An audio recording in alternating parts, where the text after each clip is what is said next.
Hi friends, welcome back to Direction E-Learning YouTube channel. എൻ്റെ പേര് ആശിഷ് മാത്യു. അപ്പോൾ നമ്മൾ റീസണിങ്ങിൻ്റെ അല്ലേ മിഷൻ SBI Clerk 21 പാർട്ട് 31 ആണ് പഠിക്കുന്നത്. ഇത് നമ്മളൊരു പസിൽ അല്ലേ, പസിലില്ലെങ്കിൽ നമുക്കൊരു സീറ്റിംഗ് അറേഞ്ച്മെന്റ് ഒരു ക്വസ്റ്റ്യൻ അല്ലേ, നമുക്ക് പ്രീവിയസ് ഇയർ ചോദിച്ച ഒരു സീറ്റിംഗ് അറേഞ്ച്മെന്റ് ക്വസ്റ്റ്യൻ ആണ് ചെയ്യുന്നത്. 5 മാർക്സിന് ചോദിച്ചതാണ്. ഓക്കെ, നമ്മളത് അതിനെ കറക്റ്റായിട്ട് അല്ലെ എത്ര പേരുണ്ടോ അവരെ അറേഞ്ച് ചെയ്തിട്ട് അത് ബേസ് ചെയ്തൊരു ക്വസ്റ്റ്യനും ഉണ്ട്, നമ്മളത് ഡിസ്കസ് ചെയ്യുന്നത്. ഓക്കെ, അപ്പോൾ നമുക്കൊന്ന് വായിച്ചു നോക്കാം. ക്വസ്റ്റ്യൻ എന്താ പറയുന്നത്? 7 പേഴ്സൺസ് ഉണ്ട്. Okay, ABCDEFG all are facing north. Okay, അപ്പോൾ നമുക്ക് ചെറുതായിട്ടൊന്ന് വരച്ചേക്കാം. 7 പേരുണ്ട് അല്ലേ. 1 2 3 4 5 6 7. ഇനി ഓരോ പോയിന്റ്സ് ആയിട്ട് നോക്കാം. ഫസ്റ്റ് പോയിന്റ് എന്താ? 2 persons sit between A and D. Okay, അപ്പം എന്റെ ഇന്റെ ഇടയ്ക്ക് 2 പേര്. ഓക്കെ, അടുത്ത പോയിന്റ് എന്താണ്? C sits to the immediate left of A. അപ്പം A എവിടെയാണെങ്കിൽ C എവിടെ ഇരിക്കുന്നത്? എന്റെ ഇമ്മീഡിയറ്റ് ലെഫ്റ്റിൽ അല്ലേ. ഇത് നമുക്ക് ഉറപ്പില്ല, ഇത് ഉറപ്പാണ്. എയും ഇയും അല്ല, ആരാ ഫ്രണ്ടിൽ ബാക്കിൽ നമുക്ക് അറിയത്തില്ല. ഓക്കെ, തേർഡ് പോയിന്റിലോട്ട് പോയാൽ F sits second to the left of E. Okay, അപ്പൊ ഇന്റെ സെക്കൻഡ് ലെഫ്റ്റിലാണ് F ഇരിക്കുന്നത് അല്ലേ.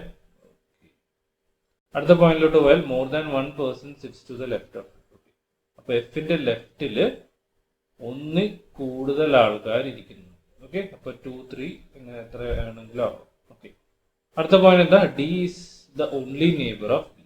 അപ്പൊ D മാത്രമാണ് ബിന്റെ നെയ്ബർ അല്ലേ. ഓക്കെ, അപ്പൊ നമുക്ക് ഏകദേശം ഉറപ്പാണ് D എന്തായാലും ഒരു എക്സ്ട്രീം എൻഡിലായിരിക്കും. അതെവിടെയാണെന്ന് നമുക്ക് നോക്കാം. ഓക്കെ, അടുത്ത എന്താണ്? More than 1 person between G and D. Okay, ഇപ്പൊ ജിന്റെയും ഡിന്റെ ഇടയ്ക്ക് ഒന്നിൽ കൂടുതൽ പേഴ്സൺസ് ഉണ്ട്. ഓക്കെ, നമുക്ക് സ്റ്റാർട്ട് ചെയ്യാം അല്ലെ.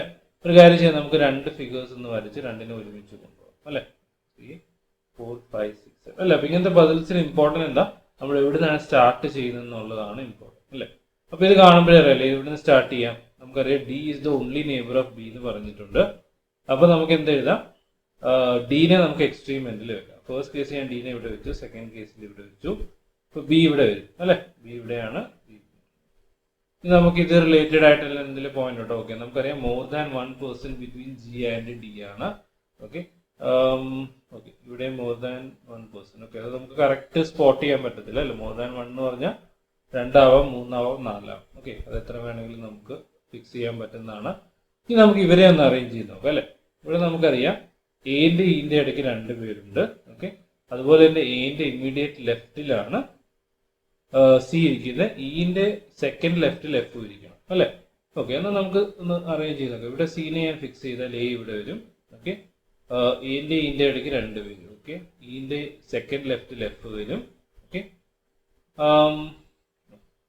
അപ്പൊ ഇവിടെ നമുക്ക് ഏകദേശം അറേഞ്ച്മെന്റ് കിട്ടുന്നുണ്ട്. ഇവിടെ മിസ്സിംഗ് പേഴ്സൺ ആരായിരിക്കും? G ആയിരിക്കും അല്ലെ. അപ്പൊ കണ്ടീഷൻസ് എല്ലാം ഓക്കെ അല്ലേ. ഈ കണ്ടീഷൻ ഓക്കെ ആയിരുന്നു. എഫിന്റെ ലെഫ്റ്റിൽ മോർ ദാൻ 1 പേഴ്സൺ കുഴപ്പമില്ല. ജിന്റെ ഡിന്റെ ഇടയ്ക്ക് മോർ ദാൻ 1 പേഴ്സൺ, അതും കുഴപ്പമില്ല അല്ലെ. ഓക്കെ, അപ്പൊ ഇതായിരിക്കും നമ്മുടെ കറക്റ്റ് അറേഞ്ച്മെന്റ് ആയിട്ട്, ഫസ്റ്റ് അറേഞ്ച്മെന്റ് ആയിരിക്കും നമ്മുടെ കറക്റ്റ് ആയിട്ടുള്ള ആൻസർ. ഓക്കെ, ഇനി നമുക്കൊരു ക്വസ്റ്റ്യൻ ഉണ്ട് ഇത് ബേസ് ചെയ്ത്. എന്താണ് question? How many persons sit between D and E? ഈസിയാണ് അല്ലെ. D ഇവിടെയാണ്, E ഇവിടെയാണ്. ഇവരുടെ ഇടയ്ക്ക് എത്ര പേരുണ്ട്? 3 5 പേര് അല്ലെ.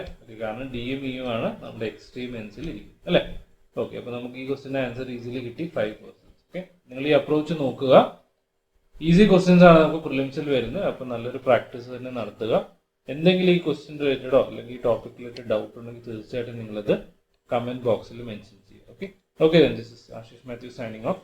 Thank you very much.